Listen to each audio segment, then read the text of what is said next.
संसार की चीजों में, संसार के नशा में, संसार की बातों में खुशी को ढूंढ रहा था। शांति को मैंने खोजने की कोशिश किया संसार की चीजों में, दारू में, गांजा में, सिगरेट में, दोस्तों के साथ बैठ के, दोस्तों के साथ गलत जगह में जाकर मैंने शांति को ढूंढने की कोशिश किया, लेकिन मुझे वो शांति संसार की किसी भी चीज में नहीं मिली।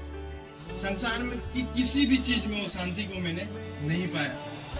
वो शांति मुझे प्रभु के पास मिला, और जब से वो शांति मेरे जीवन में आया, मैं आज तक कभी भी मैं अपने आप में दुखी नहीं होता। कभी भी कुछ भी बात होता है, मैं प्रभु के साथ बात करता हूँ, प्रभु के साथ बैठता हूँ। हमेशा मैं किसने पाया होगा, सेल्वेशन किसने प्राप्त किया? वे 9 लोग जो याजकों के पास जा चुके थे, या ये एक व्यक्ति जो यीशु के चरणों में बैठ कर धन्यवाद दे रहा था? बोलिए तो, उद्धार किसने पाया होगा? ये एक आदमी ने, जो यीशु के चरणों में बैठकर मुंह के बल गिरकर प्रभु को उसके कार्य के लिए, उसके उपकार के लिए, उसका अनुग्रह के लिए, उसका मर्सी के लिए, उसका ग्रेस के लिए, उसका प्रेम के लिए, उसका दया के लिए प्रभु को धन्यवाद दे रहा था। एक उद्धार पाया हुआ व्यक्ति सदैव प्रभु का चरणों में बैठकर प्रभु को धन्यवाद देता रहेगा। आखिर में उद्धार इसी व्यक्ति ने पाया है जो प्रभु के चरणों में बैठकर प्रभु को धन्यवाद दे रहा था। हालेलुया। वे 9 लोग कहां चले गए? शारीरिक चंगाई मिल गया, उनको जो चाहिए था वो मिल गया। अब मस्त मौलाना होके घर जाके, है ना, ढक्कन खोल के परिवार के साथ इतने साल के बाद मिले होंगे, ना जाने परिवारों ने कितने सालों से उसको त्याग दिया था, है ना। याजकों के पास अपने आप को दिखाया होगा, घर में आने का अनुमति मिल गया, नगर में आने का अनुमति मिल गया, दोस्तों के साथ बैठकर 10 साल के बाद, है ना, बीमारी से अच्छा हो गया, उसके बाद ढक्कन खोला होगा, आओ आप मीट खाते, मांस खाते। भूल गए कि यीशु ने इनको अनुग्रह किया है। लेकिन एक व्यक्ति जो इतने सालों की बीमारी से चंगाई पाया, उसने अपने आप को देखा कि मैं किस हालातों में था, मैं कितना पीड़ित था, मैं कितना परेशान था, मैं कितना दुखित था, मैं कितना टूटा हुआ था। और ऐसे समय पर यीशु ने मुझ पर दया किया, ऐसे समय पर यीशु ने मुझ पर अनुग्रह किया। वो याजकों के पास न जाकर यीशु के पास लौटा और यीशु के चरणों में मुंह के बल गिरकर उसको धन्यवाद देने लगा। इन 10 कोड़ियों में केवल यही वो व्यक्ति था जिसने उद्धार पाया।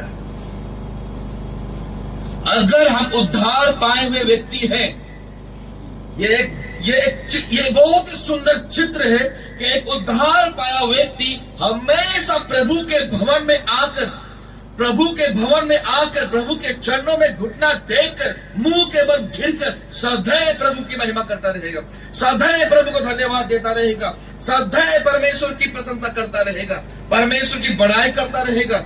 ये उद्धार पाया हुआ व्यक्ति का चित्र है। ये जो तस्वीर है, जो मुंह के बल गिरकर प्रभु का महिमा कर रहा है, ये उस व्यक्ति का तस्वीर है जिन्होंने उद्धार पाया था। ये चित्र कितना रोचक है हमारे लिए, कितना सुंदर दृश्य है कि एक व्यक्ति जो कोढ़ से पीड़ित था, जो अपने जीवन में बहुत दुखित था, उस हालातों के समय में प्रभु ने उसे वहां से निकाला, वहां से बचाया, और यह व्यक्ति जिंदगी भर प्रभु का आभारी रहा। हमारा आत्मिक बेटा अयुब अपना गवाही बांट रहा था, है ना, क्वार्टर मास्टर उसका नाम पड़ गया था। आज प्रभु का आभारी है क्योंकि प्रभु ने उसे वहां से निकाला है। मैं जहां जाता वो हमेशा मेरे साथ आता है, क्योंकि प्रभु ने उसके जीवन में उपकार किया है। आमीन। और उस उपकार को उसने कभी भी नहीं भूला है। मेरा जीवन भी ऐसा ही था, क्योंकि वो मेरा चेला है, इसीलिए मैट्रिक में 3 बार फेल हुआ है ना। मेरा भी गवाही आप सुन सके हो, है ना, मैट्रिक में हैट्रिक हूं।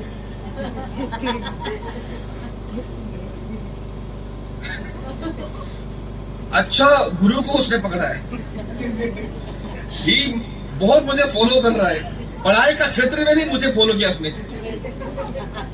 प्रभु के नाम की स्तुति हो। तो यहाँ पे हमें 4 चीजें सीखने को मिला है ना इस घटना में। पहला क्या है? लिसन। पहले हमें सुनना है प्रभु के वचन को, है ना, प्रभु क्या बोल रहा है। पहले हमें स्टडी करना है या सुनना है। जिनको बाइबल पढ़ना नहीं आता है उसको सुनना है ध्यान से। इन 10 कौड़ियों ने सुना प्रभु ने क्या बोला, उसके बाद बिलीव किया। हम जो पढ़ते हैं, हम जो सुनते हैं, उसको बिलीव करना बहुत जरूरी है कि वो मेरे लिए है। और बिलीव करने के बाद इन 10 कौड़ियों ने क्या किया? दे ओबे, है ना, वे वचन को लेकर चले। प्रभु का वचन सुना, बिलीव किया और जो कुछ प्रभु ने कहा था उसके अनुसार किया। 3 चीज हो गया। एंड नंबर 4 क्या है? जिसने उद्धार पाया था वो यीशु के चरणों में बैठकर, उसके चरणों में आकर, मुंह के बल गिरकर, घुटनों के बल आकर प्रभु को धन्यवाद दे रहा था।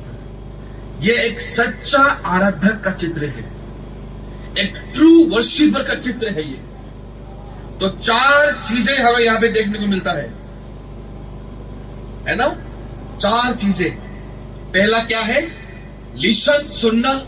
सेकंड में बिलीव करना, जो हम सुने हैं या पढ़े हैं। और तीसरा ओबे। अगर आप ओबे नहीं करोगे, उस वचन को लेकर नहीं चलोगे, तो वो ब्लेसिंग्स जो प्रभु ने हमारे लिए रखा है, तो शायद वो हम उससे वंचित रह जाएंगे। और चौथा हमें यहां पे क्या सीखने को मिलता है?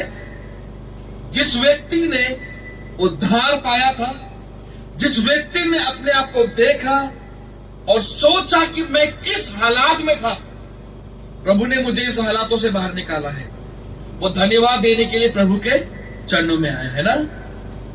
ये भवन में जो जो उपकार प्रभु ने आपके लिए किया होगा, हमेशा प्रभु के चरणों में आकर, घुटनों के बल, मुंह के बल गिरकर प्रभु का हमेशा धन्यवाद देते रहिए। ये एक सच्चा आराधक का तस्वीर है। एक सच्चा आराधक, एक सच्चा वर्शिपर सदैव हमेशा प्रभु के सामने घुटने टिकाकर, मुंह के बल आकर प्रभु को हर कार्य के लिए, हर एक उपकार के लिए उसको धन्यवाद देता रहेगा। ये जो चित्र है, ये जो तस्वीर है, एक सच्चा आराधक का तस्वीर है।